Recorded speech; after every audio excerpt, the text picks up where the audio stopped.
Dr. Ben Bikman. Thanks for joining us today. Oh yeah, my pleasure, Mike. Thanks so much. This is exciting for me because when I joined Levels, which was really sort of my introduction to glucose and insulin as molecules that we want to pay attention to, done health journalism in the past, but not that focused. The first book that Levels gave me to read was Why We Get Sick, was your book on insulin. And it is still the book that I make all of our writers read and that I point everybody to is if you want to just get a really simple understanding of why these molecules matter. These molecules you probably haven't heard of unless you've been diagnosed with diabetes or know somebody who has, why these are so important. So I'm glad to finally get a chance to sit down and chat today. My pleasure. That's great. I'm delighted to hear that the book it's had some legs to it. Yeah, absolutely. So even though I've read the book and you've worked with Levels for a long time, I don't know a lot about your background. So I just want to start there. Where did you come from? How did you get to focus on insulin? Yeah. Thanks. I like that. That's a fun question for me to answer.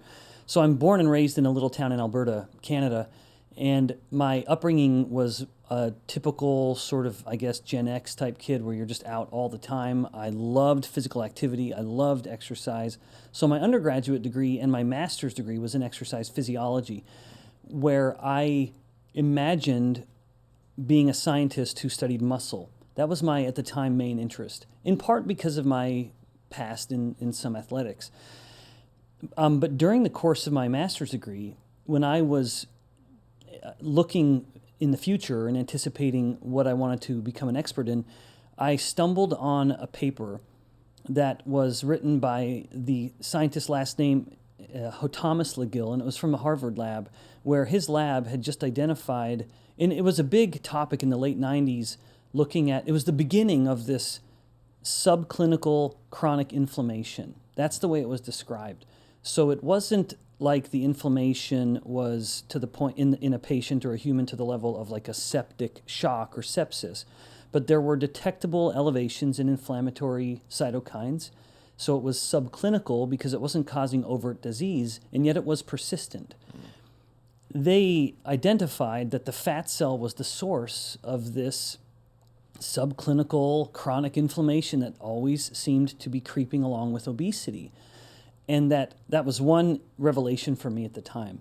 It was an absolute mind-blowing realization for me to realize that the fat cell was more than just a passive storage organ for energy, that it was a very active part of the endocrine system. And I was, at the time, taking what turned out to be my favorite class of all time, endocrinology, from a wonderful professor whom I love to this day. And when I later got hired at my same undergraduate institution at BYU, the one thing I wanted was to take over that class, a graduate level endocrinology class. So long story, somewhat shorter, I was absolutely dumbfounded to learn that the fat cell plays a very active part of the endocrine system. But then further, it was that inflammation caused by the fat tissue that connected fat gain to type 2 diabetes. And so all of this is I'm kind of getting to the point that my interest in insulin came from wanting to understand what was the connection between too much fat and too much blood sugar, or obesity to type 2 diabetes. And insulin resistance was the great mediator between those two. And so over the course of my doctoral studies, which was in a field of bioenergetics with a wonderful scientist named Linus Dome, I'm so grateful that I ended up in his lab. But I began studying lipid-induced insulin resistance and the insulin resistance in obesity. And then my postdoctoral work was with another incredible scientist, and this time in the beautiful country of Singapore, where the Singapore government was interested in understanding why is it that the average Southeast Asian Singaporean had such high levels of diabetes compared to fatter Caucasian Europeans that were also in Singapore, or the difference in why South Asians were even worse than the Southeast Asians with their diabetes risk. So a large part of that Duke Medical School in Singapore was focused on metabolic disorders. I did my fellowship there with a man named Scott Summers, incredible scientist. I love him. And during that, to finally answer the question all the way, to put the cherry on top, during the course of my postdoctoral work, I attended an American Diabetes Association meeting in the U.S. I was presenting some of our work looking at this class of highly active lipids called ceramides and how ceramides would disrupt the insulin signal.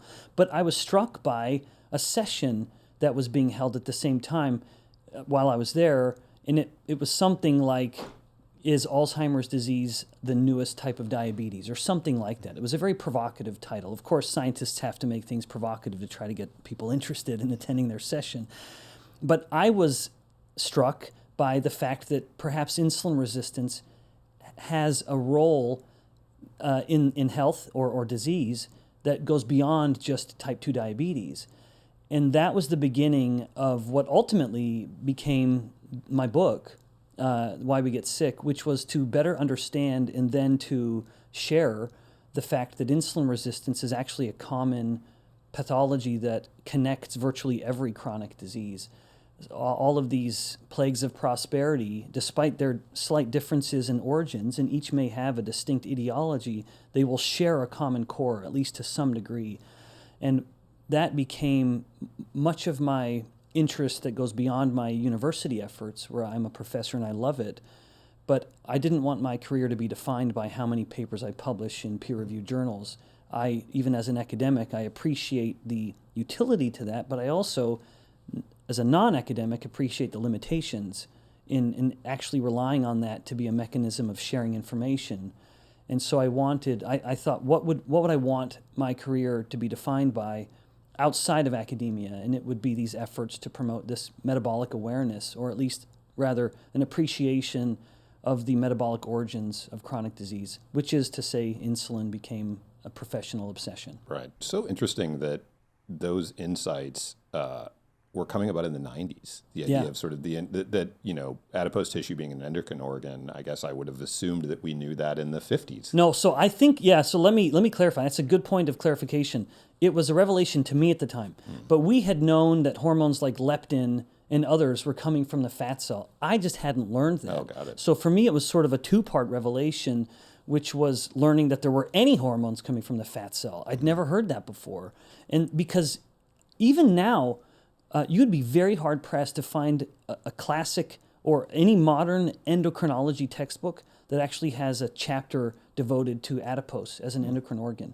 When I created my graduate course that I'm currently teaching, I don't rely on textbooks anyway. I rely just on peer-reviewed first source articles for the content of my lectures, but there was no textbook I could even go to that would have, a chapter on the thyroid or a chapter on the gonads or the adrenal glands and then adipose tissue.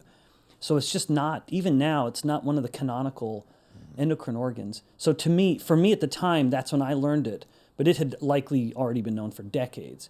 But it was also not only that it releases some proteins, hormones, but also a lot of them are related to inflammation. Well, I think that's a good lead into where we want to start, which is really defining insulin resistance. And I'll just give a little context because I never know in what order these podcasts are going to appear out there. But this is part of a series we're doing around, really inspired by blood markers and how do we measure the health of different systems within the body. And so today, the sort of system we're talking about is metabolic. And that's ultimately going to come down to glucose and insulin, though we can talk about other markers that might be relevant down the road. And the dysfunction, although there are, I'm sure, other dysfunctions, but the dysfunction at the core, for all the reasons you just said, is insulin resistance. So it's a topic we've talked about a lot. It's a topic we have defined, but I think it is absolutely worthwhile for you to define insulin resistance in a way that will help set up the rest of this conversation. Yeah, awesome. There is the one part of insulin resistance that the name itself evokes, which is that insulin isn't working particularly well. Now that, I have to spend a moment on that, because even that's not so simple, where we may describe a body as being insulin resistant, and the assumption would be that every tissue has an equal degree, that they're all 80% insulin resistant or something like that, which is absolutely not the case. That there can be not only a sequence to this, that this tissue will become insulin resistant, and then this one may follow, suggesting that one would be more insulin resistant sooner, but then there will be other tissues or cells that may never manifest with a degree of insulin resistance. So nevertheless, if we were to say that a cell or a tissue is insulin resistant, that would be to simply say that it's not responding very well to the signal that insulin is attempting to turn on. So insulin's coming and knocking on the door of the cell, and the cell, once upon a time would quickly open the door, if you will, to follow that analogy, and then respond. Now, however, the cell isn't opening the door particularly well. But that definition alone is insufficient when we actually step back and view the entire body. What we're describing right there is at the cellular level, that the cell isn't responding well to insulin resistance. That is the insulin resistance. But at a whole body level, we need to understand the other part of this two-part pathology, the other side of the coin, which is chronically elevated insulin or hyperinsulinemia. That there is, I will make this a declarative statement, there is no such thing as insulin resistance in the human body without accompanying hyperinsulinemia. And I'm being careful how I describe that, because the hyperinsulinemia actually ends up, it can be both cause and consequence of the insulin resistance. But suffice it to say, they will always come together. If you want to invoke the term insulin resistance, you are at the same time describing an overall state of hyperinsulinemia. So it's just important for people to appreciate that those two things will always go together. If you remove the hyperinsulinemia, what you think you're describing as insulin resistance is not. It will be something else, and it may be something else metabolic that is tangentially connected to insulin, but it's not going to be insulin resistance. My background's in nutrition. I thought I knew everything, but it wasn't until I was tracking that I had to ground truth my assumptions with what was actually happening in my real life. The only way to actually know what works is real data. Using levels has been life-changing. For one, I've learned how food individually affects me, even though I know as a physician how stress impacts your glucose levels and your cortisol levels. It was very eye-opening to see right in front of me in real data that my glucose levels go through the roof under certain forms of stress. You can see how food, stress, sleep, and exercise impact you personally to make smarter choices that improve your health. With features like AI-powered food logging, real-time blood sugar tracking, comprehensive blood testing, and personalized dietitian support, Levels gives you everything you need to optimize your health. Whether your goal is losing weight, having more energy, or choosing the right diet for you, Levels gives you the full picture of your metabolic health. Stop guessing, start knowing, check out Levels, and click the first link in the description.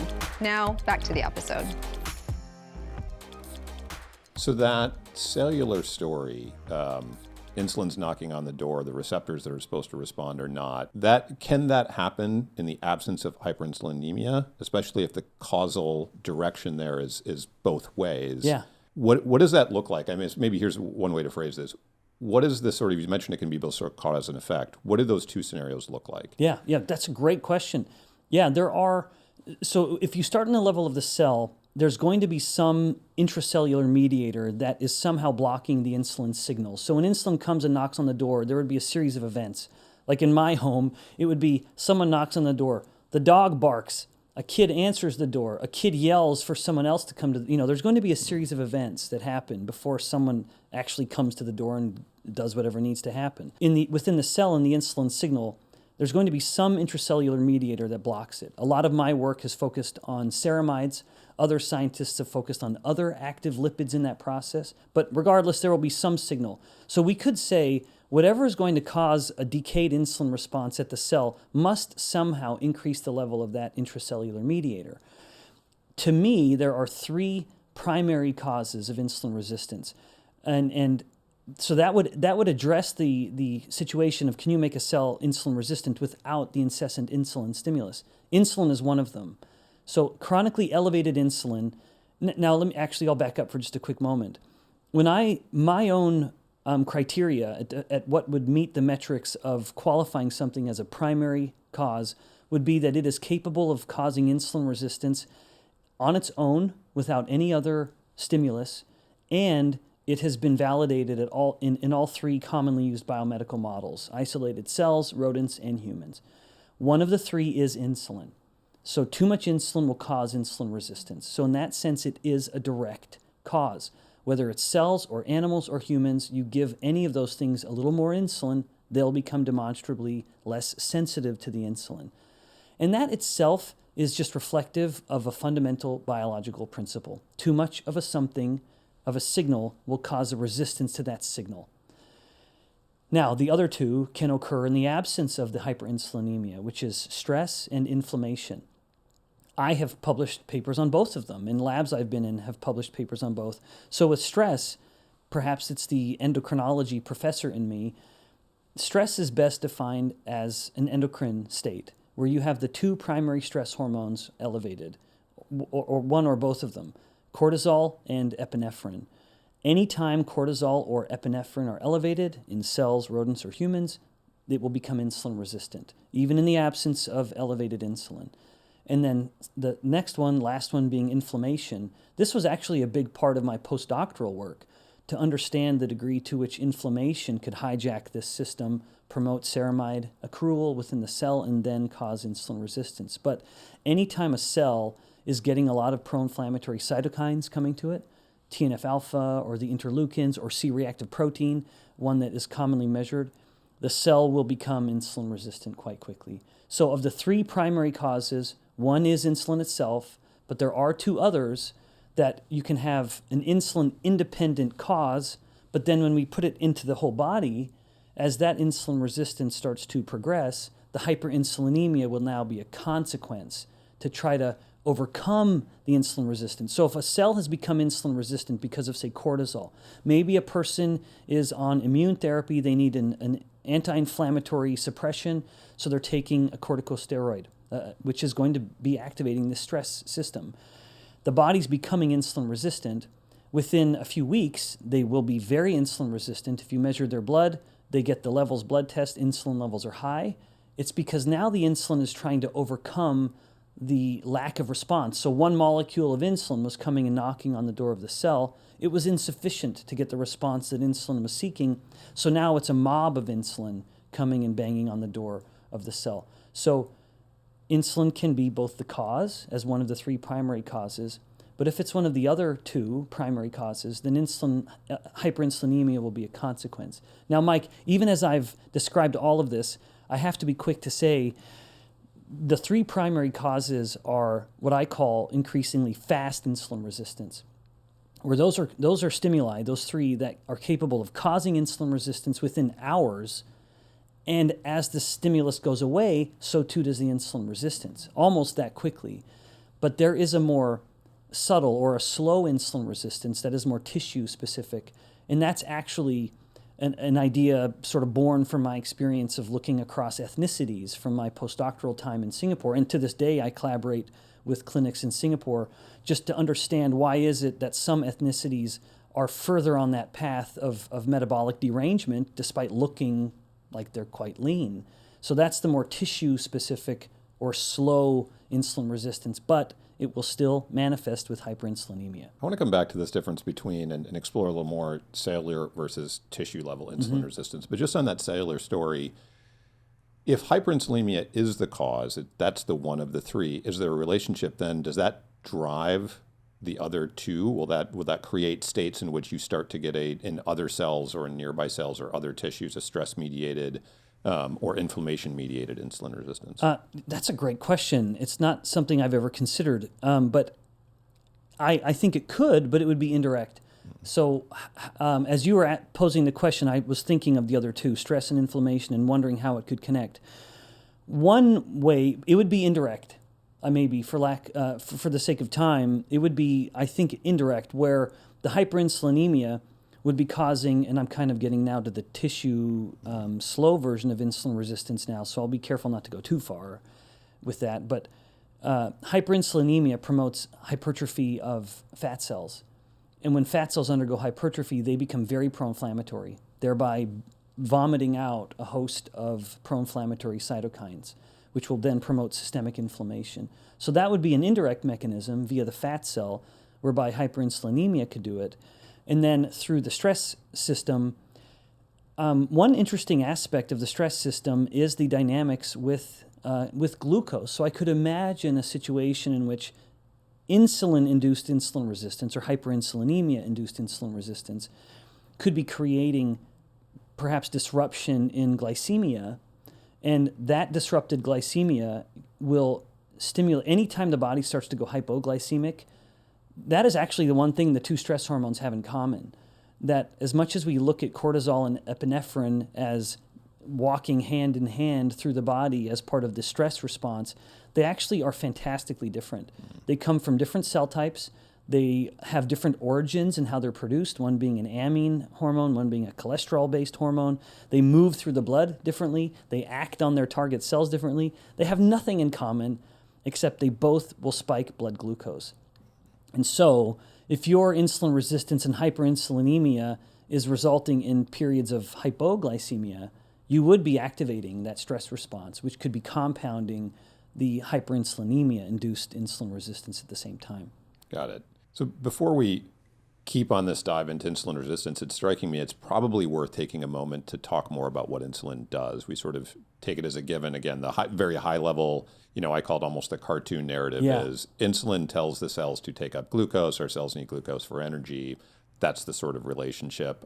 High glucose will trigger too much insulin. That's lead to the state of insulinemia, hyperinsulinemia, which then triggers the insulin resistance. But maybe talk about, the thing that your book does really well is tells that glucose story, but also, and there are a million other things that insulin does within the body. So maybe just a few minutes on what insulin does. So I think to set up, why do we care about insulin resistance? Why is that problematic? In fact, that really was, that would probably be the best description of my book. In fact, the most accurate title of why we get sick would have been something like, why you should care about insulin resistance. Right. But of course, that would be a terrible title and no one would buy it because the only person who would be interested, in fact, even the way when we started this conversation, you'd mentioned how most people hear the word insulin and just think about diabetes.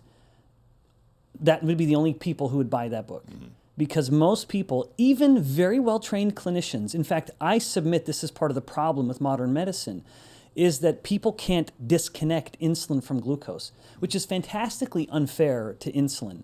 This humble little hormone does far more than just regulate blood glucose. In fact, that is a very small part of what it does. There's only a few tissues that actually require an insulin stimulus to tell it when it should take in glucose, like the muscle and the fat tissue. Now, they're big tissues, so they matter just by mass, but in the grand scale of the human body and all of the myriad cells, all the rest of them don't need insulin to tell them to take in glucose, but they still need insulin to tell them what to do with energy and how to regulate and play nicely in the entire symphony of the human body.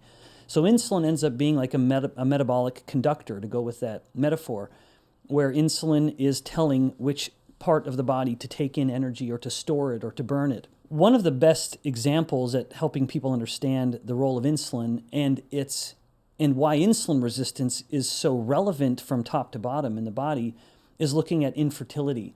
And the two forms of infertility, in men being erectile dysfunction, the most common, in women the most common is polycystic ovary syndrome.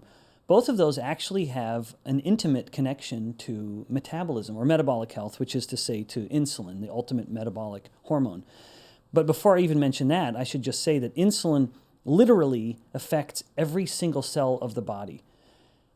Now, I'm not using the word literally too liberally like my college students do, where every other word is literally when they don't mean it at all. I mean literally every cell of the body will respond to insulin. That is uncommon for a peptide, for a protein-based hormone to be able to do.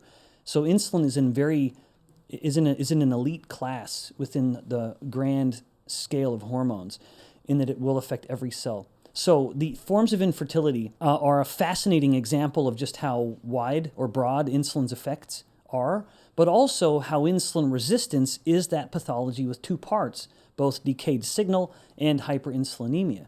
In the case of erectile dysfunction, and just to put a fine point on that connection, there was a paper published a few years ago, and the title was something like, "Is erectile dysfunction the earliest manifestation of insulin resistance in otherwise healthy men?" And so this group of clinicians was positing this idea that erectile dysfunction could be an early diagnosis for insulin resistance, a sentiment that I appreciate. So within the endothelium of the blood vessel, so all blood vessels at the capillaries will have this endothelial layer. And the endothelial layer will need a signal to tell it when it ought to vasodilate, to increase blood flow to a certain area, or to vasoconstrict, to reduce blood flow. Suffice it to say, normal erectile function requires a significant and specific vasodilation. most people don't appreciate the fact that insulin is an essential signal that's stimulating the synthesis of nitric oxide in the endothelium. And so when insulin is working well, vasodilation will occur appropriately, and then the man will have normal function. However, if the endothelium has become insulin resistant, insulin is attempting to facilitate the dilation, but it can't. It's because the endothelium has become insulin resistant, and so the signal is decayed and vasoconstriction remains the main situation, and thus there's no erectile function. So on one hand, the most common form of infertility in men is insulin resistance, but on the other, in women, it's a problem within the theca and granulosa cells of the ovary where they don't become insulin resistant. And once again, most people don't appreciate the fact that one of insulin's many effects is to regulate the actions of the enzyme aromatase, which is responsible for converting testosterone into the estrogens. And all estrogens in men and women were once testosterone. And then the gonads, ovaries or testes, will convert that testosterone into a certain degree of estrogens. Now, in women, there must be a robust estrogens signal throughout the course of the month in order to have ovulation. If there isn't this huge estrogen spike, there will not be actual ovulation. So the ovaries will have had multiple eggs maturing and developing, but in the absence of the big estrogen spike, you don't get the overall endocrine dynamic and you won't have ovulation. And so all of those eggs just stick around and they become cysts. And so you have the polycysts of the ovaries.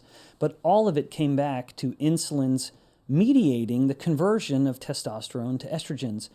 And that is a signal that does not decay. And so in the midst of her hyperinsulinemic body, that high insulin is resulting in too robust inhibition of aromatase, leading to a state where she not only isn't making sufficient estrogens to get the ovulation, but she also now has too much androgens or testosterone, giving her some of the less desirable side effects of PCOS, like the hirsutism, the higher body hair or facial hair, acne, male pattern baldness, all of these testosterone-related things she now also has to suffer from. And at the heart of it all was insulin just being too high, not the insulin resistance per se. Interesting. As much as we've written about PCOS, I don't think I've ever heard that connection. I've heard that insulin matters, right? And it influences those hormones, but not to that sort of degree. So maybe coming back to that, maybe this is applicable to both the cellular and the tissue level, but I want to just revisit that very basic concept that you said just sort of applies to all biology, this idea that too much of a thing will cause resistance to it.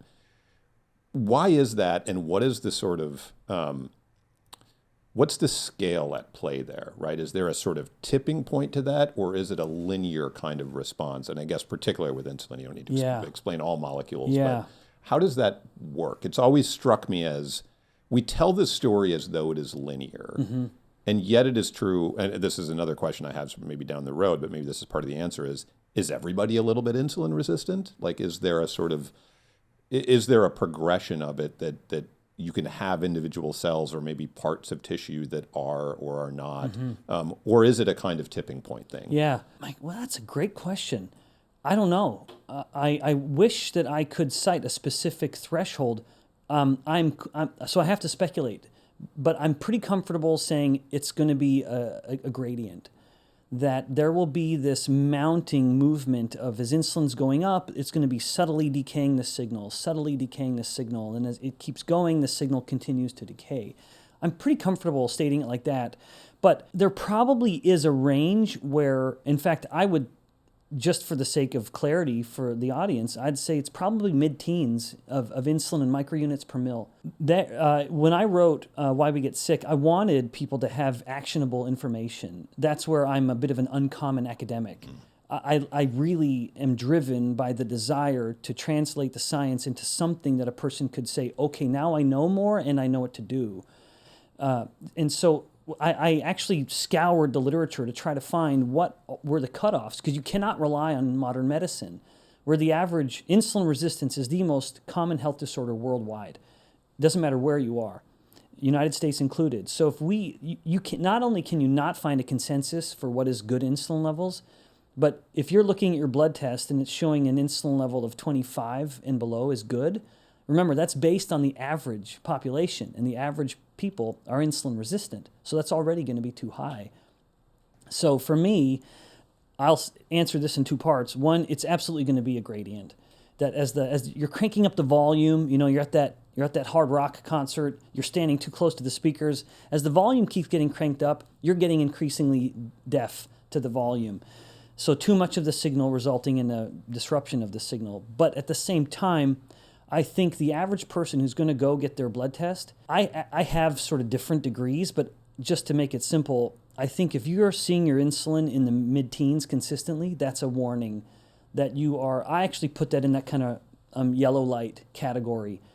That if you're below that, you're pretty good. That's a good sign that you're insulin sensitive. If you're above that, that's a pretty good sign that you're insulin resistant consistently. But around that teens is you kind of being on the threshold of tipping into it.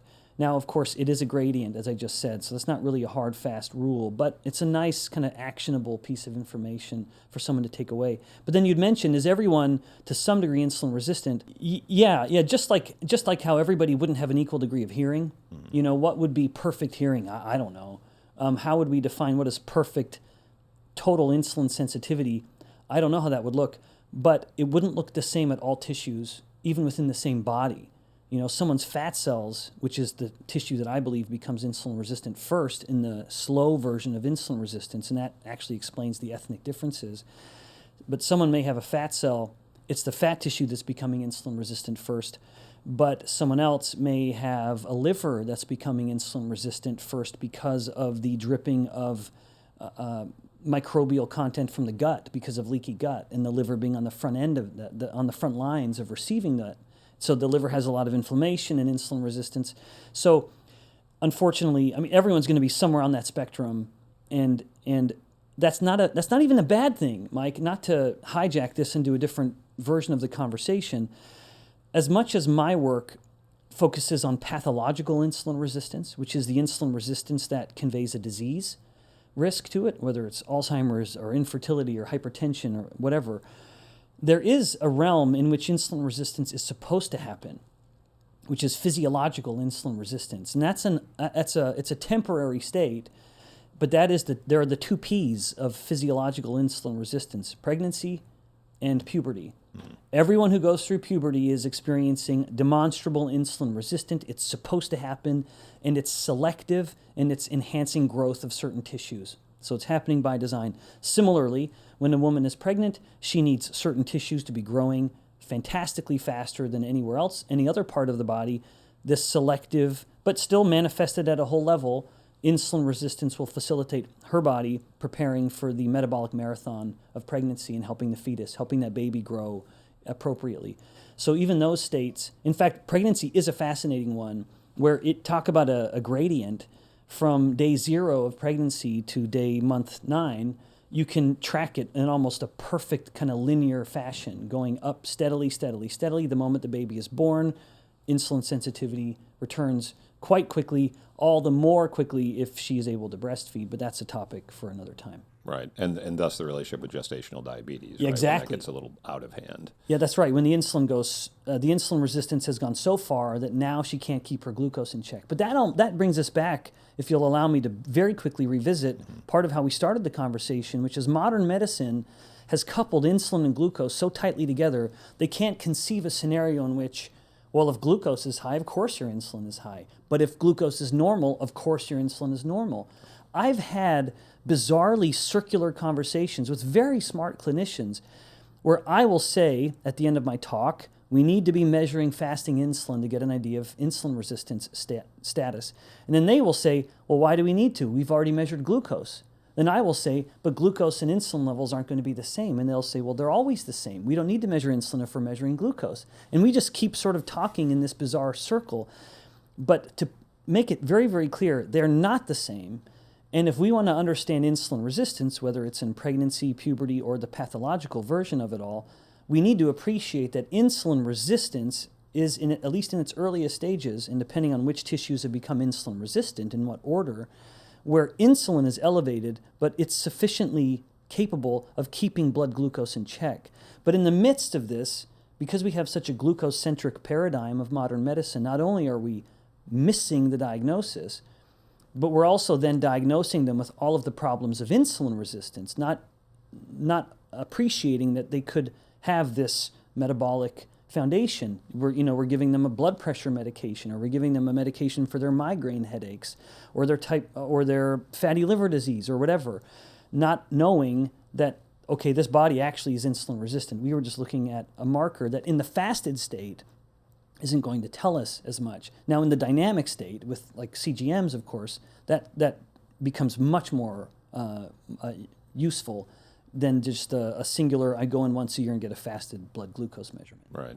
I want to spend a lot more time on measurements and the relationship between them and how we understand those. But before we leave insulin resistance, I want to talk more about this tissue level, this slow insulin resistance. So we talk about insulin resistance in the muscle, and we talk about it in the brain, talk about it in the liver, the endothelial cells, as you mentioned. What does that mean for the average person thinking about their health and the development of insulin resistance? Do those have unique pathologies? Are they related to each other? Do I care when I get some sort of test that tells me I might be developing insulin resistance, what tissue level that's in? What's the utility of understanding slow insulin resistance? Yeah, that's a good question. I'm glad that we could revisit this, because it allows us to bring a little more nuance into insulin resistance, but then also appreciate some of the global quirks that we start to see. So before I answer the question, just to sort of set the stage, why is it that you can go to Singapore and the average Singaporean, and Singapore is a beautiful kind of melding pot. You have a lot of East Asian, sort of Chinese East Asian ethnicity. That's the primary kind of Singaporean ethnicity. You have a lot of South Asian or Indian ethnicity. You have Malay, and then you have the white European, all mingled together. And now on the extreme ends, you could have an East Asian guy and a Caucasian European guy. Why is it, or to put it back to a country level, you look in an East Asian country like Japan and compare that with the United States, where the predominant ethnicity is white Caucasian Europeans. Why is it that the average white American will be much fatter than the average East Asian Japanese individual, and yet be less likely to have type 2 diabetes?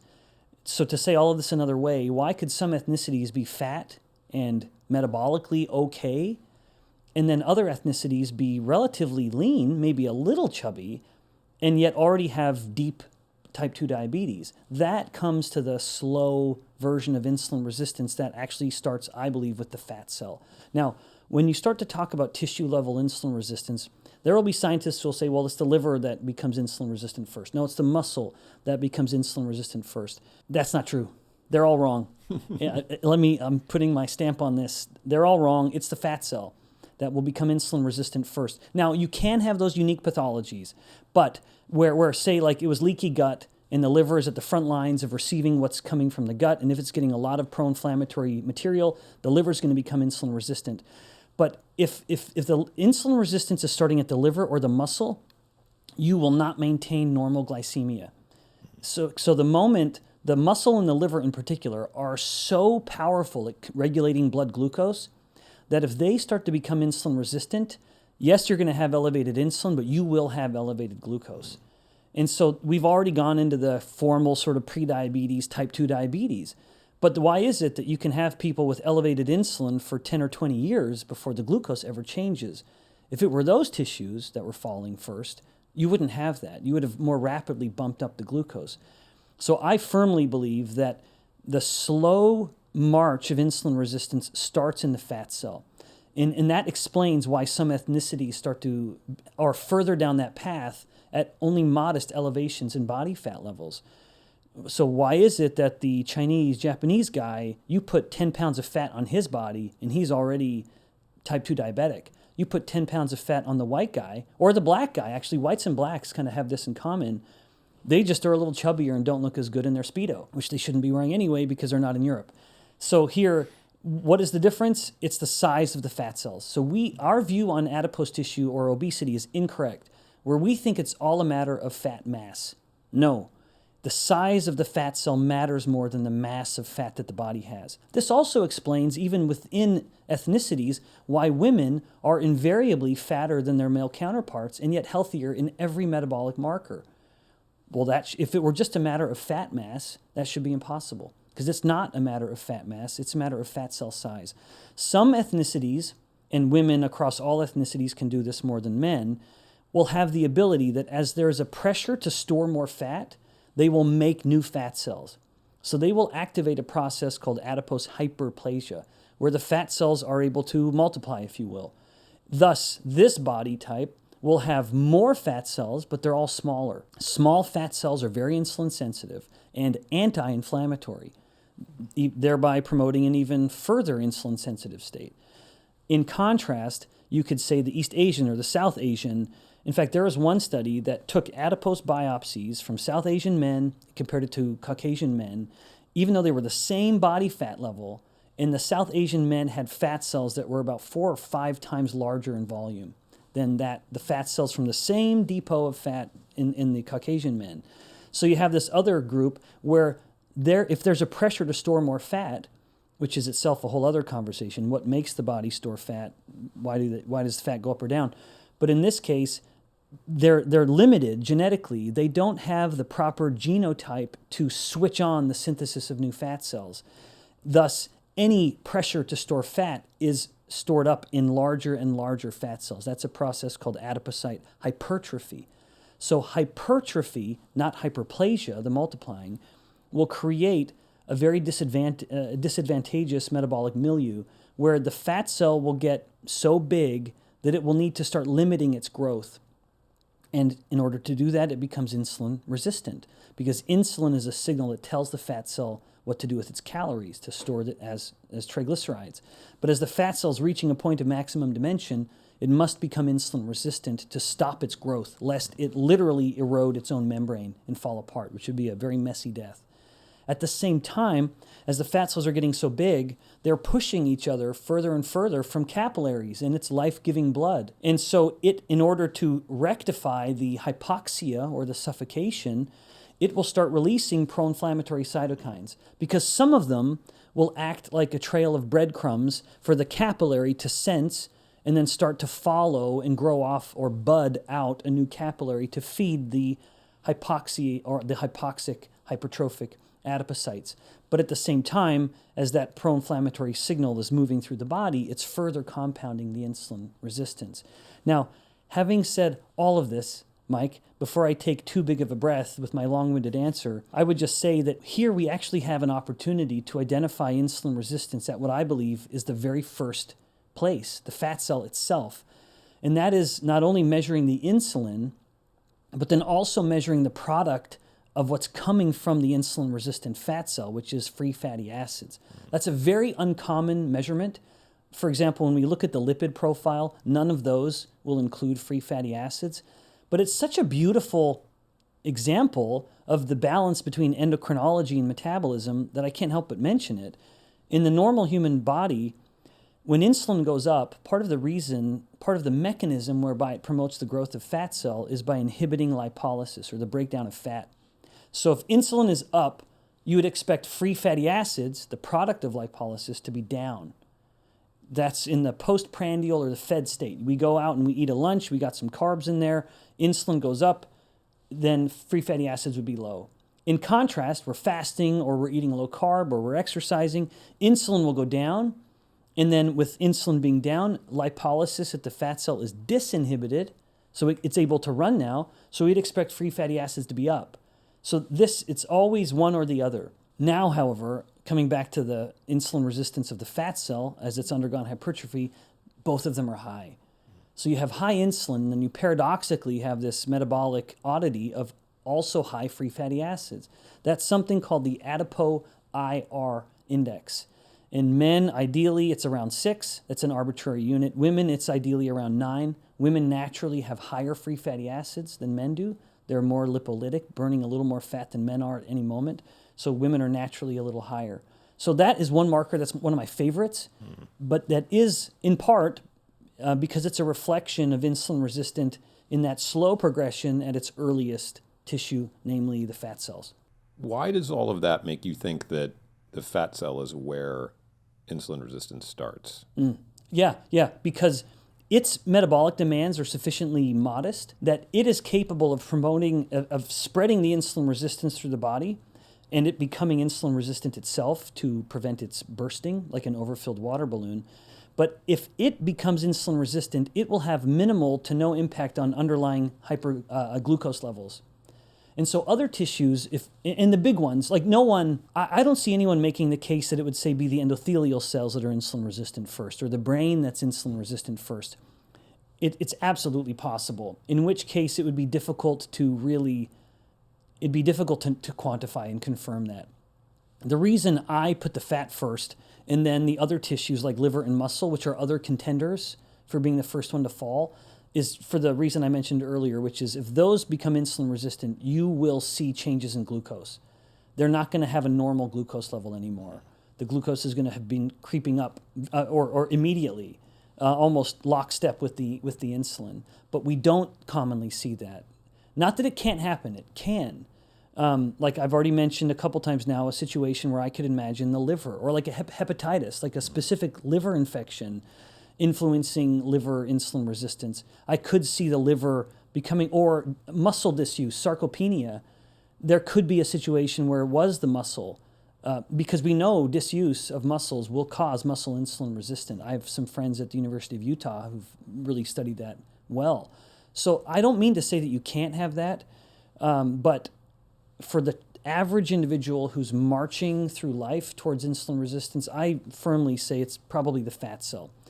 And maybe it's because of my experience overseas with the ethnic studies that we've done, trying to understand some of these differences. But I put fat first. I know other people may put others. To me, those would be very specific instances of a very specific liver problem or pathology or leaky gut or very specific muscle wasting and sarcopenia. Otherwise, for the average free-living individual, I'm going to put my money on the fat cell. Just to play out that pathology, is there then a path where insulin resistance begins in the fat cells? The degree to which you are susceptible to that has a significant genetic component.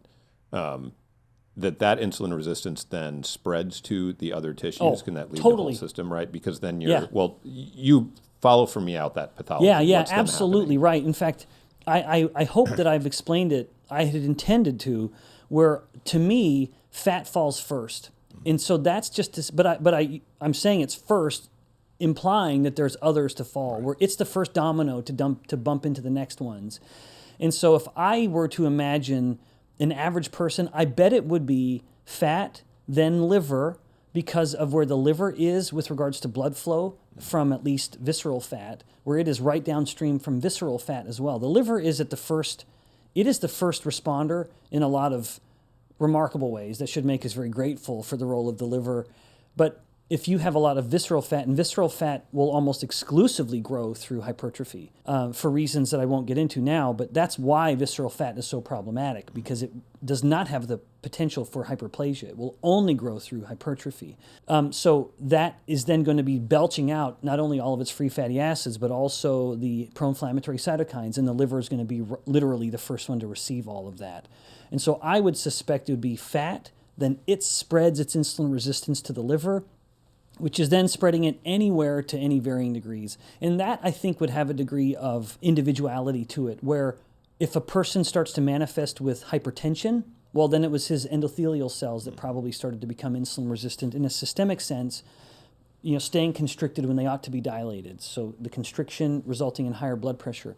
In someone else, it may be manifesting as an early cognitive decline, where it's specific neurons that are becoming insulin resistant and they're going hungry, they're not functioning very well, and thus you start to manifest with memory or cognitive deficits. In someone else, it could be mood deficits because of other neurons that are becoming insulin resistant, and so on. So there would be absolutely some individuality, and you and I, you sort of joked earlier that we're loath to invoke, it just depends on the person, but I think in that sense it would start. While I'm confident in the first one or two, at that point, it would be sort of choose your own adventure. Where would you have a genetic susceptibility?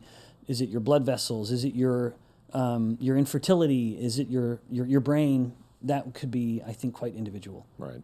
So the insulin resistance developing in the fat cell then leads to the hyperinsulinemia.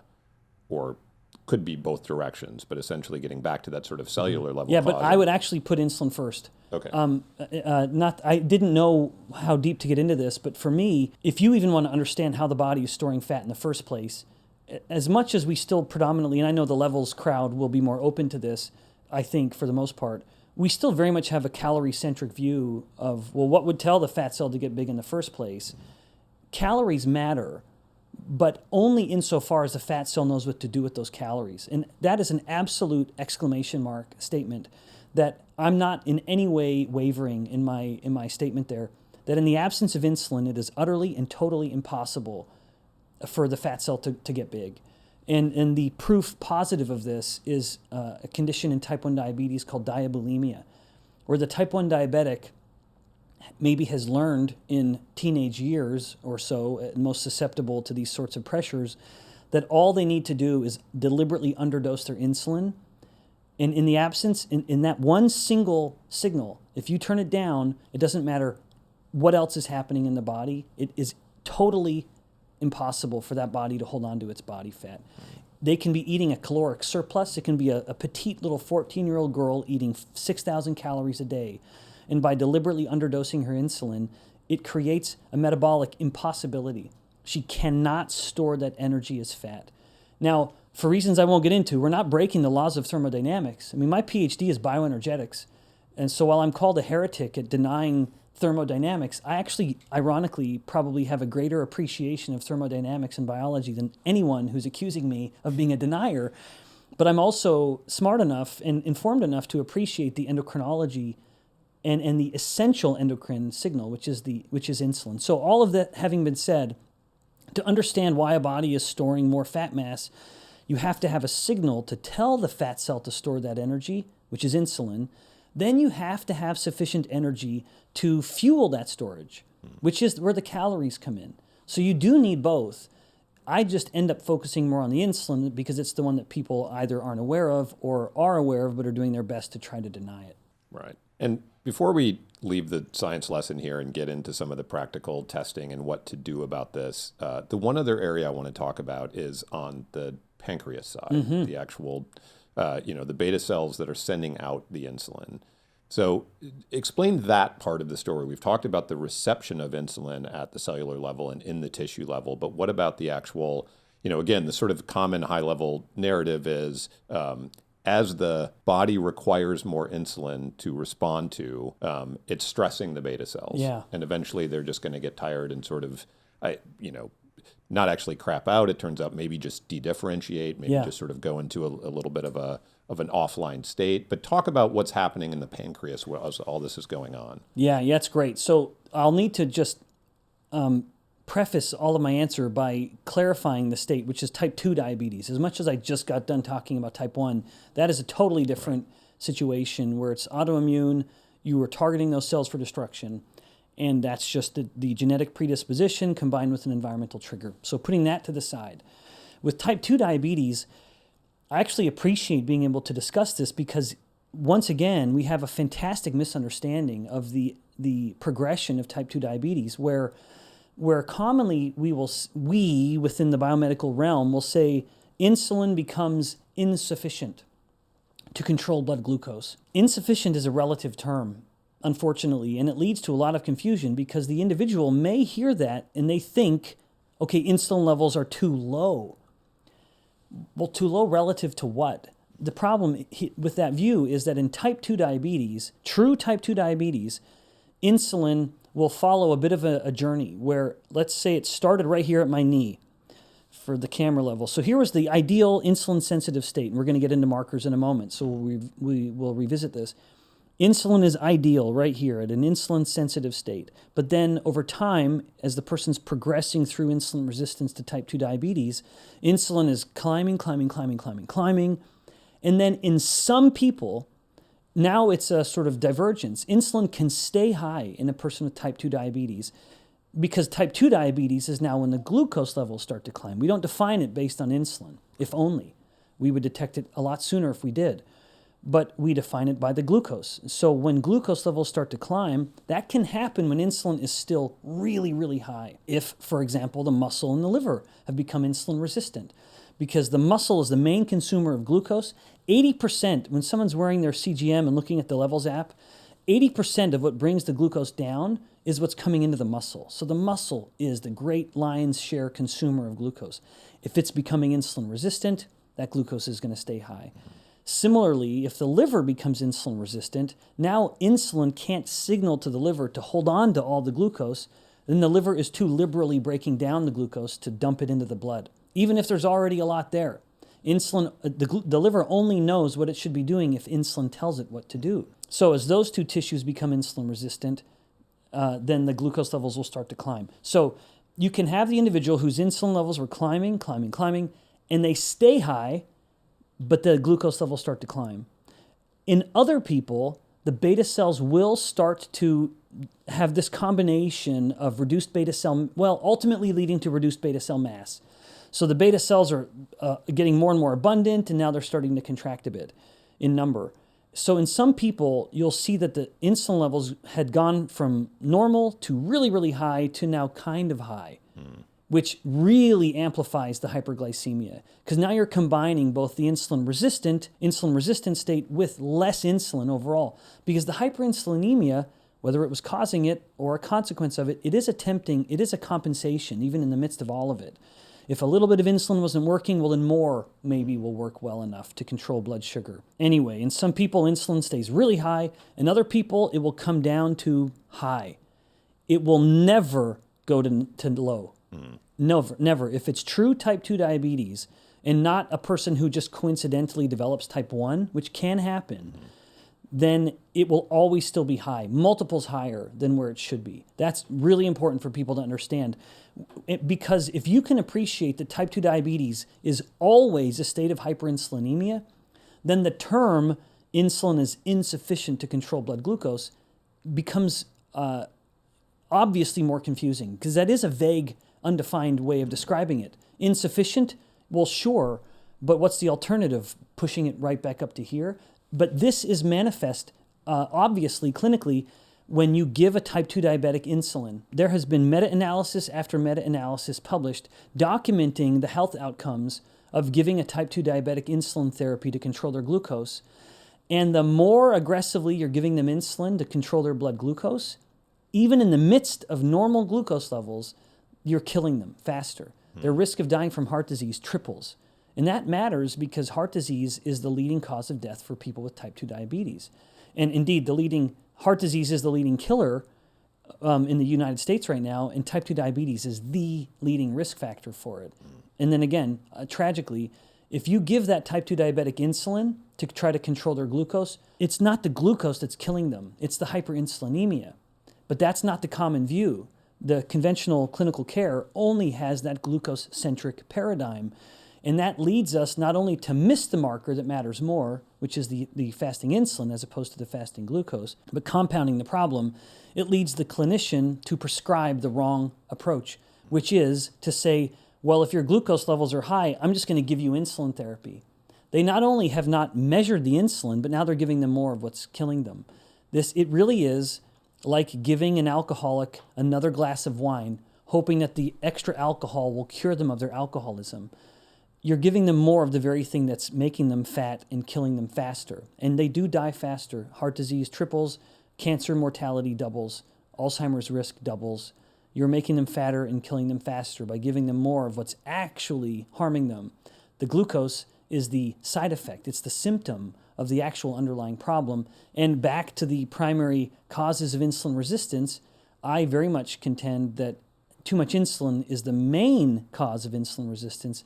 And what will giving them more insulin do to their insulin resistance? It will make the insulin resistance even worse. Right. Well, that's maybe a good lead-in into markers then. So the first question that we get all the time is, we've just talked about how critical insulin is. Why don't we measure it? Oh, yeah. Why is it not part of a standard panel? I can rev up Rob Lustig with this question, and I've heard his explanation of it, but I'm really curious. Well, you're getting my motor running here. I'm ready to go. What you think as well? Yeah, I'm glad to hear that gets Rob riled up. Then I feel better getting riled up too. So I actually believe, if I could articulate it in what I hope is a clear and even a somewhat empathetic way, because I sound very critical of clinicians. And I could imagine a clinician saying, well, it's easy for you, PhD, to say, because you're in the lab. You don't have to interact with patients. And you don't have the constraints that modern medicine has, like with insurance providers, where I may be a clinician who wants to measure insulin, but if the insurance won't cover it, am I going to put that burden on the patient? Right. Like, I really do appreciate the limitations, as much as it seems that I'm being a bit harsh. To make me sound even less harsh, I think that there's a relevant sort of historical and scientific precedent here. So two things. I'll start with the historic. The main manifestation of what we call diabetes, in fact, the very word diabetes comes from the manifestation of polyuria, or a lot of urine being produced. Why is that urine produced? Because of the hyperglycemia. Why were flies attracted to the urine as if they were the flies coming to honey? Which is where the mellitus term comes from, the honeyed urine, or the honeyed excess urine, or siphoning of the fluid from the body. All of that is the diabetes mellitus term. It's because of the hyperglycemia, where when glucose levels reach a point of about high hundreds to around 200 milligrams per deciliter, you are overwhelming the kidney's ability to reabsorb that glucose. And so the glucose is spilling into the urine and pulling with it a lot of water. And so the person is urinating a lot. And in that urine is a lot of glucose, which is, again, attracting flies like flies to honey. And so we have the diabetes mellitus. So historically, whether it was India or China or in the UK hundreds of years ago, the earliest manifestations of the disease historically was the hyperglycemia. That gives some empathy in having a glucose-centric paradigm. Then second, scientifically, we've been able to measure glucose for well over 100 years in urine and plasma. So there was such indeed, it is relatively so simple, you can miniaturize the whole process and strap it on your body, for goodness sakes. That's how simple it is to measure a nutrient like glucose in the blood. Insulin is not so tidy. We've only been able to measure insulin for a handful of decades and even then, 1960s about. But even then, the earliest way of measuring it was a radioactive test. Even now, the cheapest way for my lab to measure insulin is a radiolabeled enzymatic assay. Well, it's complicated to use radioactive chemicals in a lab, or heaven forbid, a clinic. So the science of measuring a peptide in the blood at such fantastically picomolar levels is brutally challenging. And so once again, we have this scientific precedent of just saying, well, modern healthcare was influenced by the ease with which we could measure glucose, as opposed to the challenge that we face when we want to measure insulin. And don't even get me started. Forget about trying to miniaturize the process of measuring peptides at the picomolar level in the blood. A real-time insulin monitor, I think optimistically, is 10 years out. And I said that probably 10 years ago, and we're no closer now. Yeah. So there are incredible hurdles to measuring insulin. Now, however, we can measure it very easily in a lab nowadays. And so to me, both of those, while I state them with some compassion and empathy to my clinician doctor brothers and sisters, it is getting less and less forgivable to continue to overlook it, because more and more insurance providers are covering it. The cost of it is coming down, even if a patient does have to pay. It's in the order of like $10 or something to just check that little box. More than anything, we just need the clinician to have that paradigm shift, to go from the narrowed glucose-centric paradigm to one that encompasses insulin and indeed other markers too. But at a minimum, if I could have an executive order that influenced the modern shift that's happening in healthcare, which thrills me on one hand, I would have it be that fasting insulin is measured on every test, because that is the metabolic canary in the coal mine. That is going to be, in most people, the earliest signal that we can look at and then be projecting them down the metabolic road into metabolic decay and just say, oh, hey, we got this early signal. Your glucose is still normal, but thank goodness, at a fasted state, maybe not in a dynamic state, but in the fasted state, your glucose is still coming in normal. But we looked at your insulin and it's high, so thank goodness we detected it earlier than rather waiting 10 years for the fasted hyperglycemia to start to manifest. So to me, overlooking fasting insulin once upon a time was somewhat forgivable. It's less forgivable now, and I'd like to think that it's mostly a matter of education. To my great delight, when I'm invited to give seminar talks to clinicians, like at CME events with continuing medical education events, they are extraordinarily receptive. And to my great delight, when they see the data and hear the logic of the argument, they are overwhelmingly convinced and then leave with an absolute conviction to want to start measuring insulin. And so I do think it's happening. I just wish we could ramp it up and work it into every medical school curriculum. If the person manages to convince their doctor to give them the insulin test, how should they think about the result? Yeah. There's a simple scale of sort of optimal to unhealthy, but beyond that, how should I think about changes over time?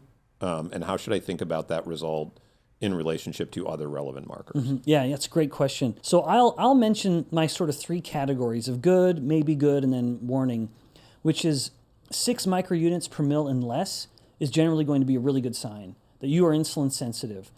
From around 7 to the mid-teens is going to be warning. And I'll come back to that warning in just a moment. Why can't I put more of a declarative statement there?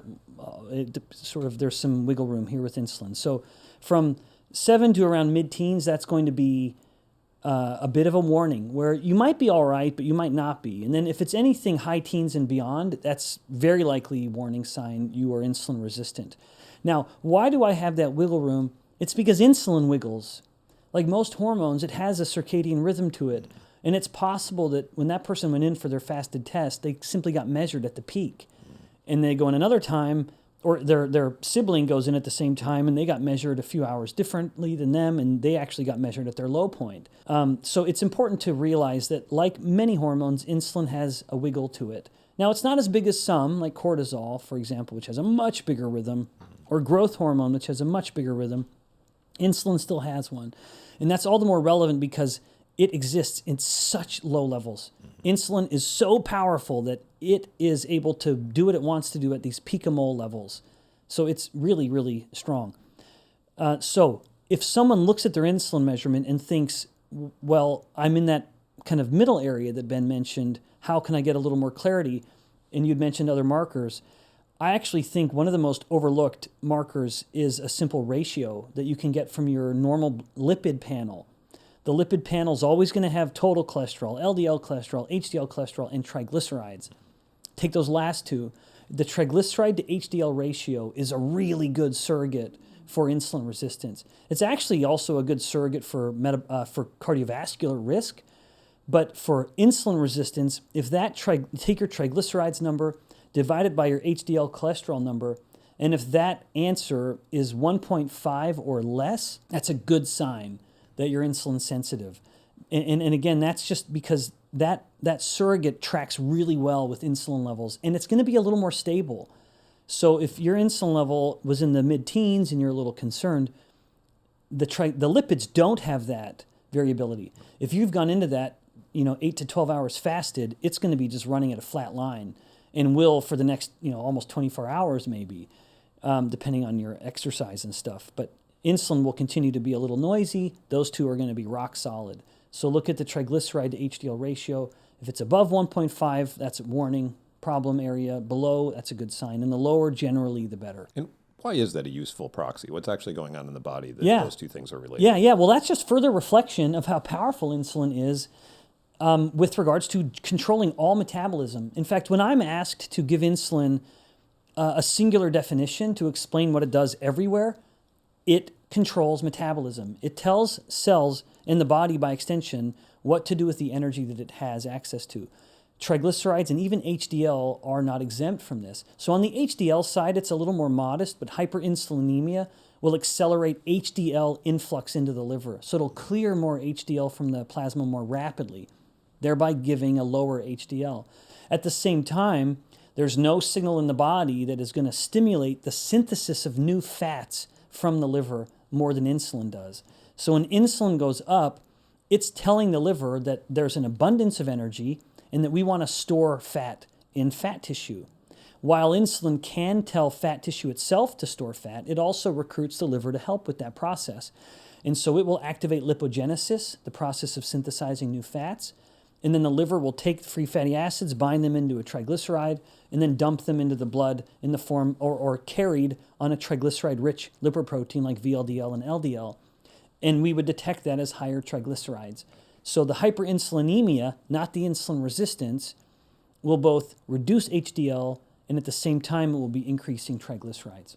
Got it. That helps. How about the glucose markers? We talked about how the insulin can be rising for years, 10 plus years before the glucose markers move. But how should I think about my glucose markers in relationship, both A1C and fasting? We'll get to the dynamic in a minute, but in terms of the static ones. Yeah. So my view on fasting insulin and A1C, it's a little nuanced, I guess, but that's because I have a little bit of frustration that I think that we've become a little overly reliant, which is one reason why I'm so enthusiastic about the democratization of CGMs, which we can talk about. But I really do believe fasting glucose levels are fantastically limited in the takeaways. Now, having said this, fasting glucose levels are normally, you're going to want to see, conventional care will say, well, we want that to be around below about 110, I think, around there. And then above 110 up to the mid-120s is that warning range.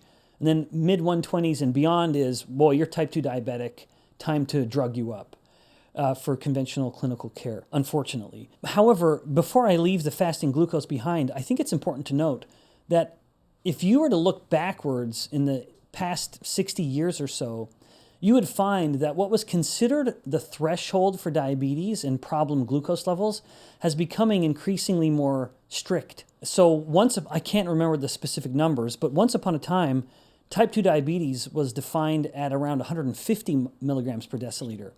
And then it went down into the 130s. Now it's down to the mid-120s. One view, a generous view, could be that we would conclude that we've learned more of what happens with hyperglycemia. I'm not a very generous-minded individual in that regard. I am at home, but not at work. And with these sorts of things, where to me, I actually think I have a bit more of a cynical view, which is the more you lower the bar, the more people are just tripping over it. Which is to say the more people are going to get diagnosed with a problem sooner, and then you can drug them sooner. So that's a cynical view, and I acknowledge it as such, but I don't think I'm wrong. So even fasting glucose levels, we've been getting a little stricter in the previous decades, and I don't know that it's helpful. With A1C I actually find perhaps even more problematic because of what it has enabled the clinician to do, which is to not even tell the patient to fast. I'm collaborating right now with a clinic who is looking at low-carb diets, and we're analyzing all of their clinical data, only to find out that the first hundreds or so of patients weren't even getting their blood tested in a fasted state. So everything we just got done talking about prior to this, not only fasting glucose, forget about it. You don't know what they just ate. Insulin, forget about it. Triglycerides, forget about it. All of those are going to be influenced by what they just ate. And so they're useless markers. But if you just look at A1C is not influenced by what they just ate. Right. And so to a clinician who has a glucose-centric view, and many insurances, not only Medicare and Medicaid, enable that A1C-centric view where all of the outcomes are pegged to A1C, the clinician feels justified in telling them that they don't even have to fast, which again negates any other marker that you want. Which would need to be a metabolic marker, which would need to be done in a fasted state. So A1C, I think, is problematic because of what it has enabled, which is not even telling the patient to fast, but it also overlooks the other part of the A1C variable, which is the lifespan of the red blood cell. A1C is the degree to which the percent or some concentration of red blood cells that have been glycated, where the glucose molecule has come and irreversibly bound to the hemoglobin, which does have real consequences. If you've glycated the hemoglobin, its ability to carry oxygen is reduced. So that does have a real consequence beyond just being a clinical marker of glucose levels. But we too often look at A1C as only an indicator of the glucose. But what if it is also an indicator of how long-lived the red blood cells are? If you have an individual who has long-lived red blood cells, it's just more likely that a red blood cell will have undergone a degree of glycation. So red blood cells that are living longer in one person, they may have normal blood glucose levels. It's just because they're so long-lived, it's just more likely that a few more are going to get glycated. So it ends up being a false positive, if you will, where it looks like they have hyperglycemia, but their actual fasted glucose levels are totally normal. In contrast, you could have an individual who has very fragile red blood cells due to iron deficiency or some other bone marrow problem or some hemolytic anemia. They may be hyperglycemic, but the red blood cells die and are turned over so quickly that they don't have time to undergo glycation. Thus, the hyperglycemia is actually missed and they have a false negative. They pass the test, their A1C looks great, but they actually do have a glucose problem. So I don't like A1C. While I appreciate its utility, I think that it has enabled us to have bad blood tests, which is to say in a fed state, causing us to discount or not even being able to look at any other fasted metabolic markers, but it's also ignoring the complicating factor of the red blood cell.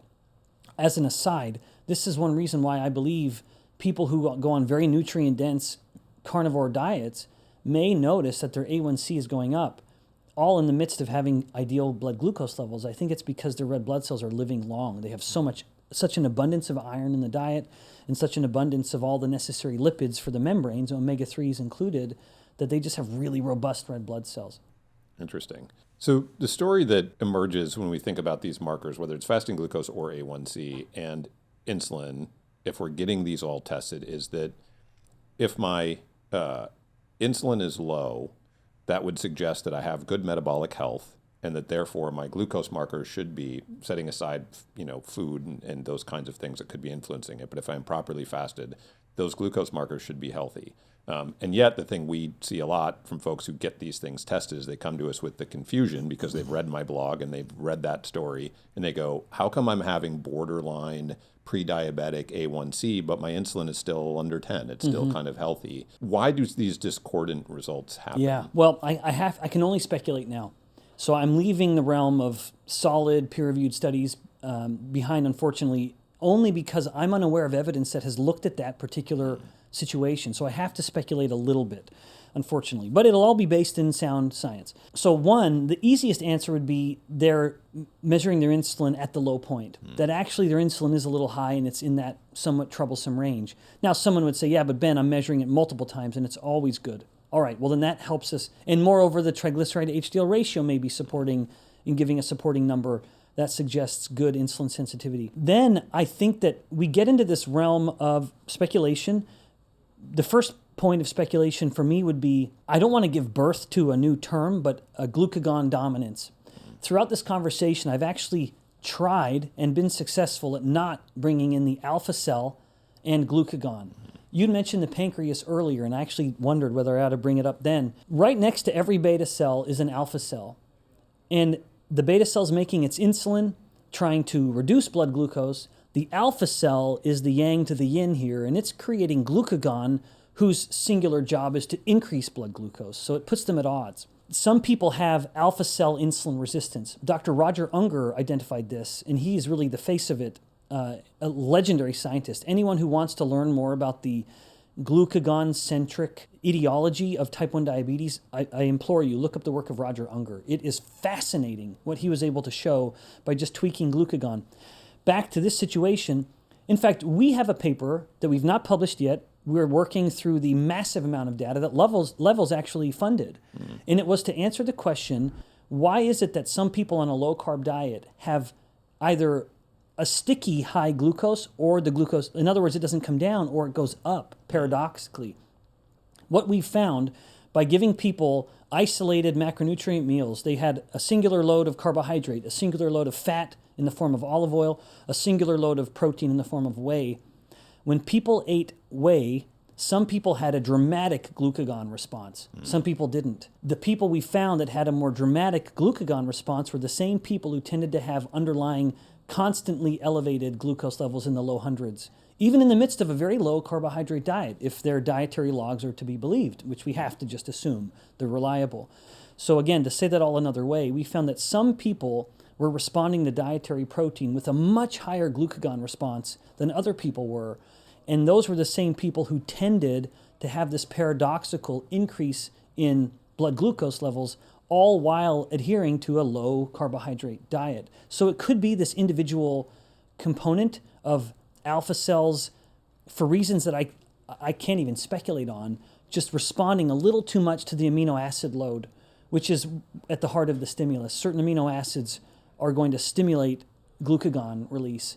So I don't know why that's happening, but so if we can leave that one even more fundamental layer behind, I would say some people appear to be having, for lack of a better term, a glucagon dominant phenotype where they may be just responding a little too much to the protein that they're eating. And in fact, with a little brief aside here, I think this is why we partly see some people with the so-called sugar diet are seeing blood glucose levels that actually look surprisingly good.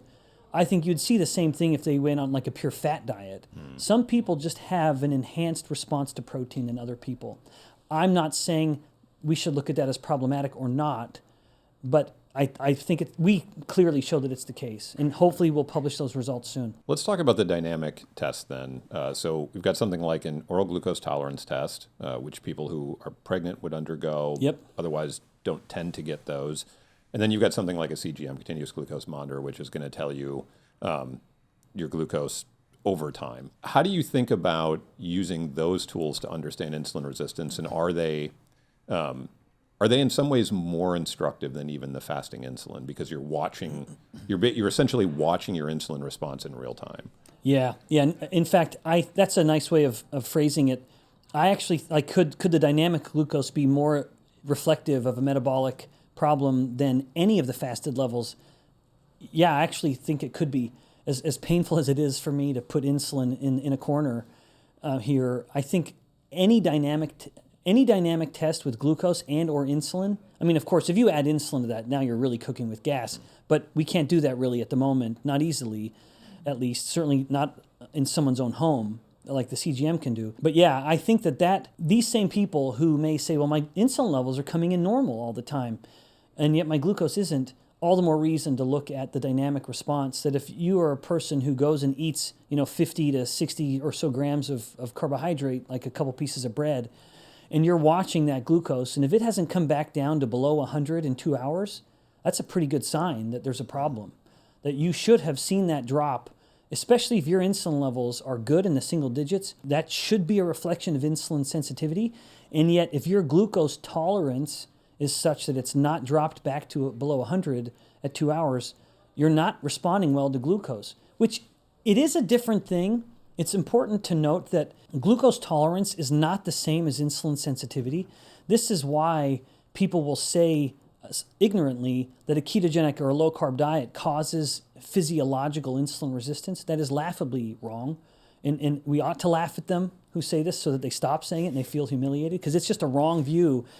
What it is, though, is a reflection of a temporary metabolic inflexibility, which I don't maybe necessarily want to get into at the moment, lest I kind of hijack the conversation. That has more to do with insulin production than insulin sensitivity. So that's on the production end of the beta cell, like you'd reframed that earlier.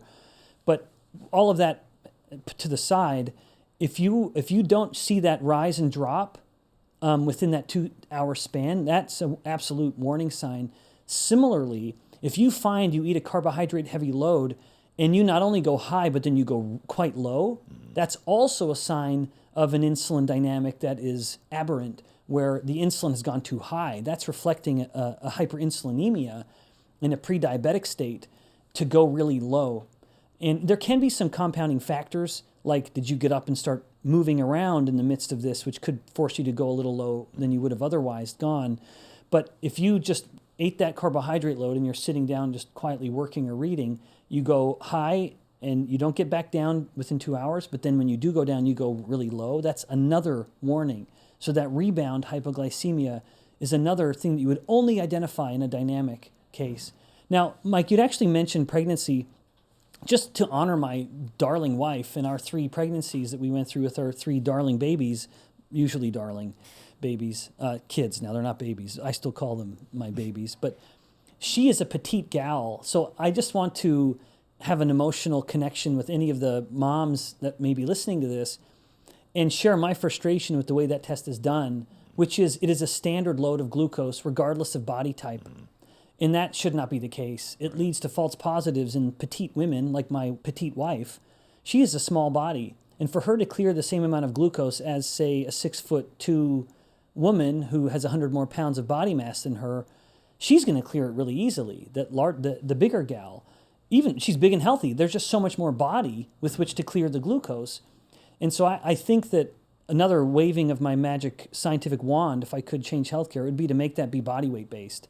That it'd be a certain number of grams of glucose per kilogram body weight, rather than just a standard, 75 grams or whatever it is, regardless of body size. I think that causes a lot of petite, healthy women, even low-carb women, to fail that test, but not because they can't handle the glucose well. It's just because it's a lot for their small body, or they don't have a lot of pre-made insulin on hand to clear the glucose as rapidly, like in the case of a low-carb diet. But then, on the other hand, you could have a woman who's just a lot bigger. She may actually have a problem, but there's so much body to her that she can clear that amount of glucose without it triggering the warning. You mentioned something there I want to just hit on again because it perked my ears. Insulin sensitivity is not the same as glucose tolerance. Yes. Can you unpack that a little bit? Yes, absolutely. This is a concept I like elaborating because I believe it's the mistaken view that has led to people saying a ketogenic or low-carb diet causes physiological insulin resistance. I remember the first time I ever saw someone state this on social media, and they were preening like a peacock. They were so proud of invoking this multi-syllabic word and sounding so clever, and I couldn't help but chuckle thinking they got it totally wrong. There is such thing as physiological insulin resistance, but just as a reminder, insulin resistance only happens when there's also hyperinsulinemia. And you put someone on a low-carb or ketogenic diet and fasting insulin levels plummet to the point that they get off medications. Even if they're on an insulin therapy as a type 2 diabetic, their insulin sensitivity it gets to such a good range that they get off their insulin and their insulin goes to a normal, even single-digit realm. So that immediately throws out the idea that they become insulin resistant, even if you want to call it physiological and try to sound clever. That is not right. There's no insulin resistance without hyperinsulinemia. There is not hyperinsulinemia with a low-carb diet. But what there is a temporary or a transient glucose intolerance. So you could have an individual eating a mixed macronutrient meal. They're eating carbs all the time. And then they go take an oral glucose tolerance test, and assuming they're still healthy, they pass it just fine. But then they go on a low-carb diet. 6 months later, they take an oral glucose tolerance test, and they don't pass it. It takes them a lot longer to clear that glucose. They may say, oh, well, it's because I've become insulin resistant. No. If you give them a load of insulin, they will respond to that insulin exquisitely well. But it's because they don't make as much insulin as they did before. But that's a transient problem. So insulin will be released in 2 phases. There's the first phase and then a second phase. The first phase constitutes the insulin that the beta cells have made previously and have in storage. They're holding on to that insulin, ready for the moment the hyperglycemia starts. Then they will flood the system with the pre-made insulin and then see what's happening and then be making new insulin from scratch to be released to fine-tune the final step of the response, the final phase of the response, all in an effort to bring the glucose back down to normal. When you have restricted carbohydrates for as short as 20 hours, the beta cells are so efficient, and as a person who abhors clutter in the home, I am sympathetic to this view, the beta cell will look at all of this pre-made insulin, cluttering up the space, and say, well, clearly I didn't need this. And again, that is something that can happen in as little as 1 day of carbohydrate restriction. And so what does the beta cell do? It breaks down all of the pre-made insulin back into its component amino acids and will do something else with those amino acids. That peptide, it will cleave it all apart and do something else with it. Now, all of a sudden, if you flood the system with 75 grams of glucose in an oral glucose tolerance test, the beta cells panic, if you will. And I'm being a little silly. You can tell I'm a professor and I teach 18 and 19-year-olds and that I have kids at home. But the beta cell will panic. And now it's saying, well, shoot, I thought I would have normally had all this insulin on hand. I would have been ready, but I didn't expect this glucose load because I hadn't seen a glucose load in the last day. And again, that's all it takes. And so now what happens is the glucose level is allowed to get much higher before the beta cell is finally online and now pumping out the insulin that it's making from scratch. So it has lost, to say all of this in a simpler way, any carbohydrate restriction, even in as little as a 20-hour fast, is sufficient to have the beta cells get rid of its insulin, and now you've lost that first phase insulin response. And thus the person would fail that oral glucose tolerance test And thus, in that state, I would say they're very insulin sensitive, but they are temporarily glucose intolerant. It's almost like a reverse of this concept of metabolic flexibility. The classic view of metabolic inflexibility, as identified by Goodpasture at the University of Pittsburgh, David Kelly and Brett Goodpasture, when they first talked about this metabolic inflexibility, they described it as people who, when you look at the metabolic hybrid, were sugar burning or were fat burning, you eat in your sugar burning, you fast in your fat burning, they would go into a fasted state and yet still be sugar burning. So the conventional view of metabolic inflexibility is you're stuck sugar burning. But with a low carb or ketogenic diet, you actually get into, you're sort of, at least temporarily, stuck in fat burning because your chronically low insulin levels have facilitated a state of such fat burning that in fact you're making ketones, you're burning so much fat. But when you then flood the system with glucose, no surprise that it may take one or two stimulus for the body to say, oh, okay, we're back to burning glucose. All right, well then I'm going to get all this insulin on hand again. And in fact, therein lies the solution. If someone listening adheres to a low-carb diet and they know they have an upcoming oral glucose tolerance test, eat some carbs the day before, then you will go in and you will pass that test with flying colors. Even someone who's not adhering to a low-carb diet, they may work against them. Their own effort to pass the test may work against them because they may say, I'm going to just crush this test and I'm going to fast for 36 hours or something before I go in. Now, you'll fail or you'll be close to failing because you will have told your beta cells to get rid of all of the pre-made insulin and you will have lost your first phase insulin. But again, that's something that can come back with the stimulus of one time. Eat some carbs, remind the beta cell of what hyperglycemia requires of them.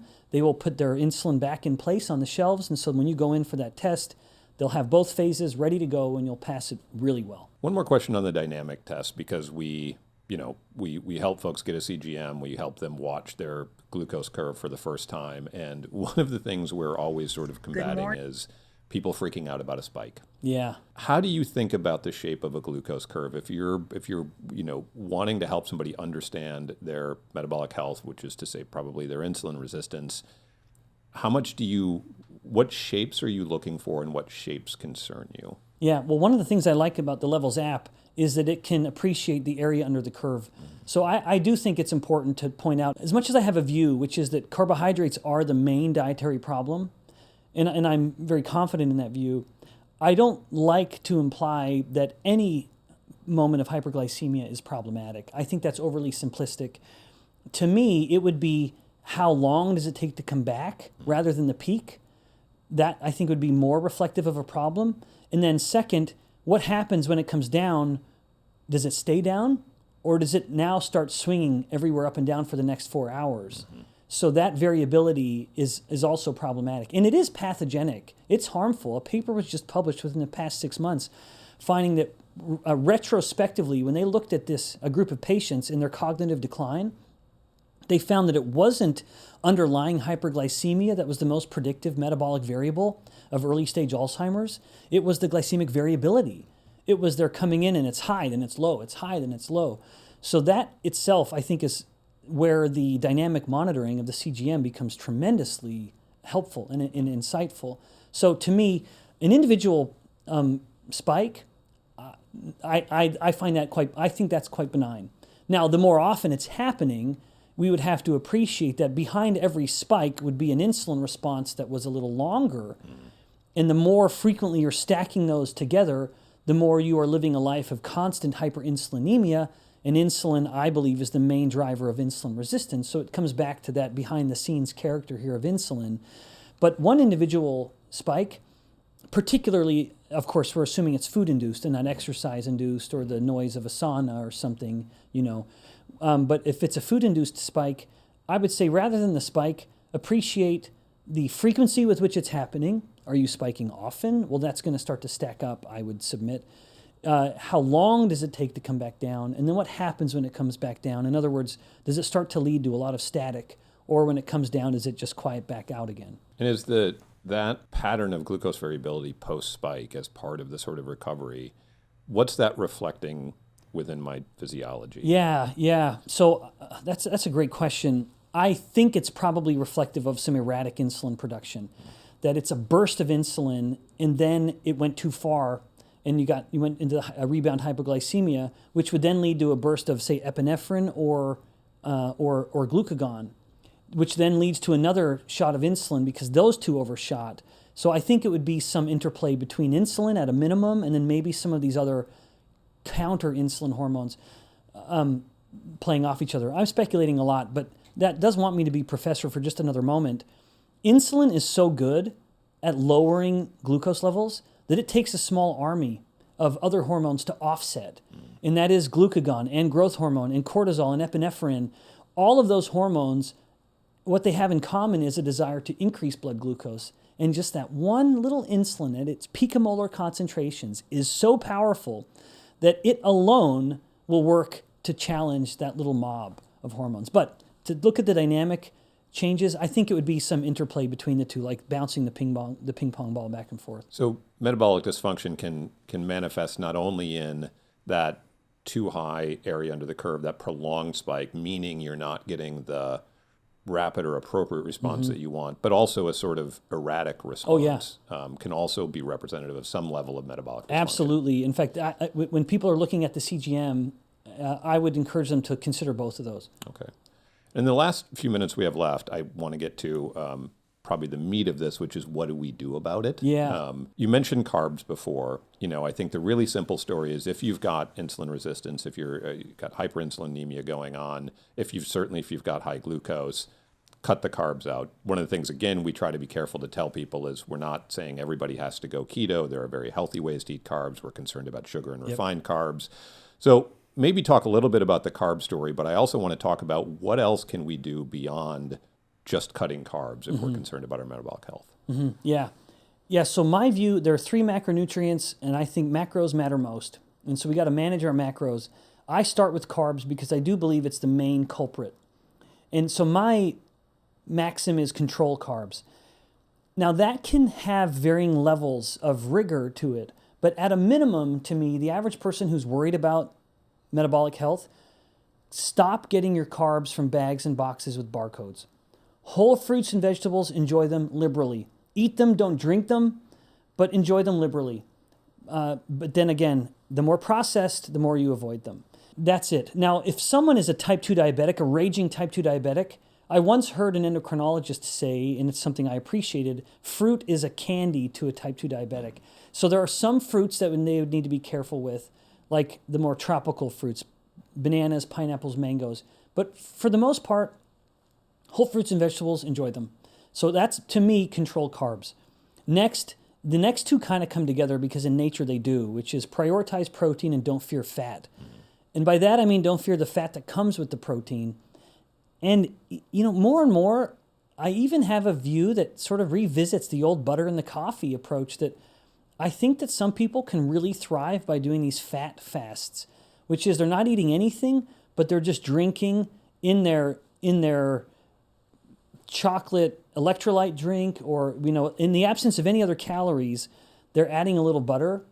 I have found I can fast effortlessly if I add a little butter to a hot drink throughout the day. Now, someone would say, well, you're not technically fasting.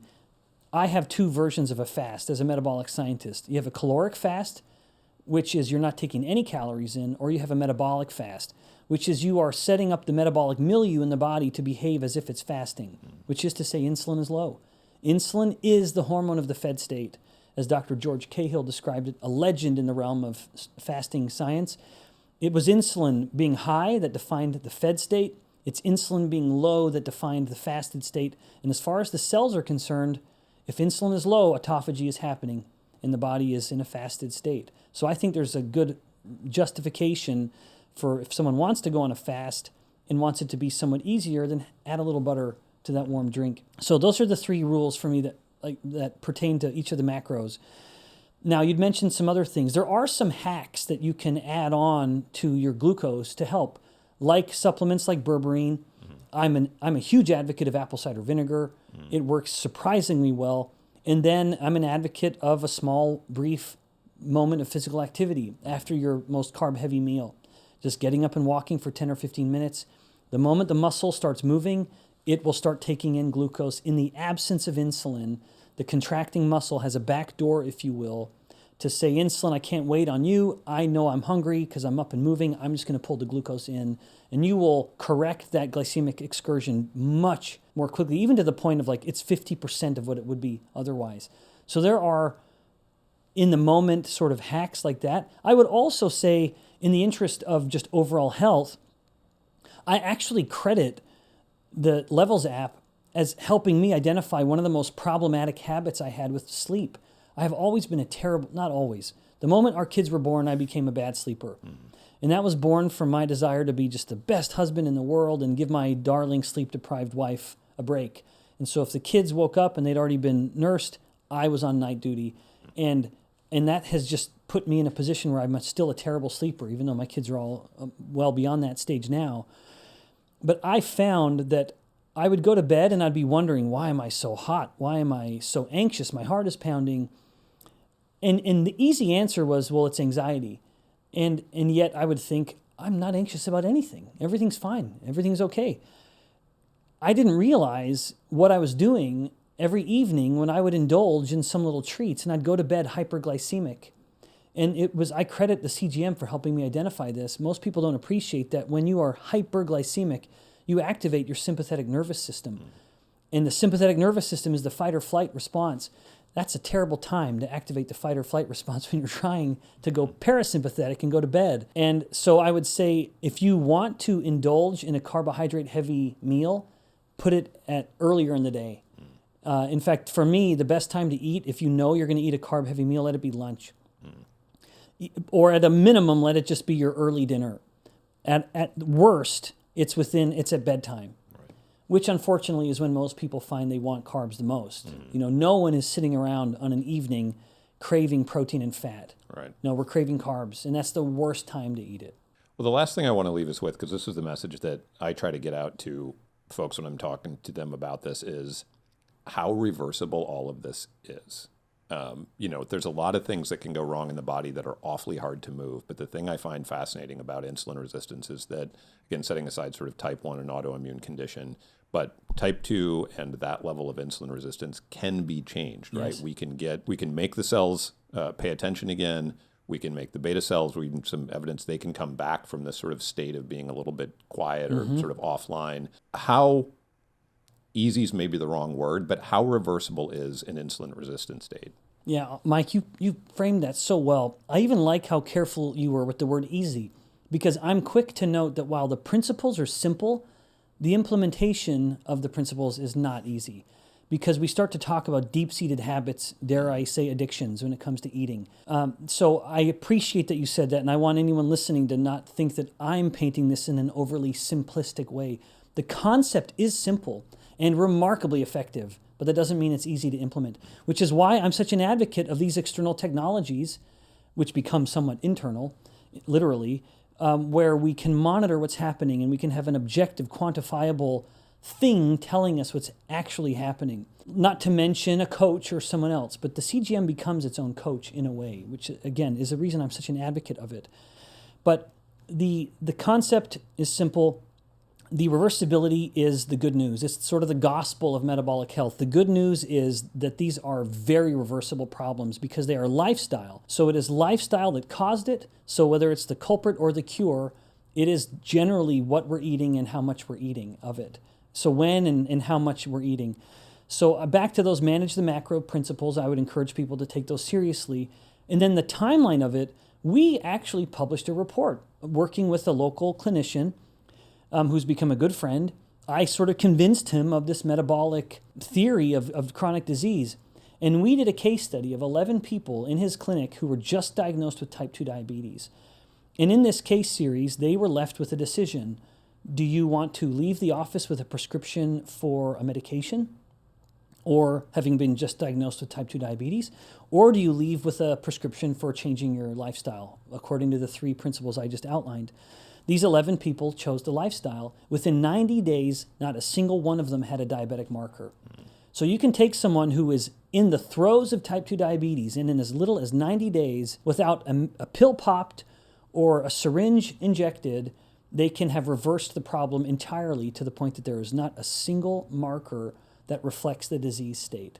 So I would say in most people, 90 days is going to be a pretty realistic realm to expect a return. Now, these people had coaching, they had monitoring of the diet. I would say it depends on how well you're able to fine tune the procedure and stick to it.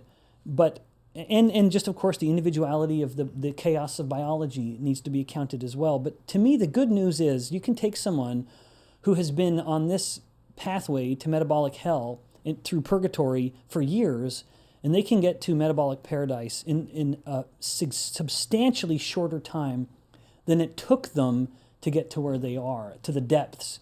I often, when it comes to weight loss, I try to encourage people to be sympathetic and kind to themselves, or I will say, how long did it take you to gain the weight? Well, give yourself that long to take it off, although it can happen much faster than that, even more so when it comes to reversing insulin resistance and this metabolic decline. You don't have to expect, if it took you 10 years to get there, it could be well below 10 months to reverse all of it.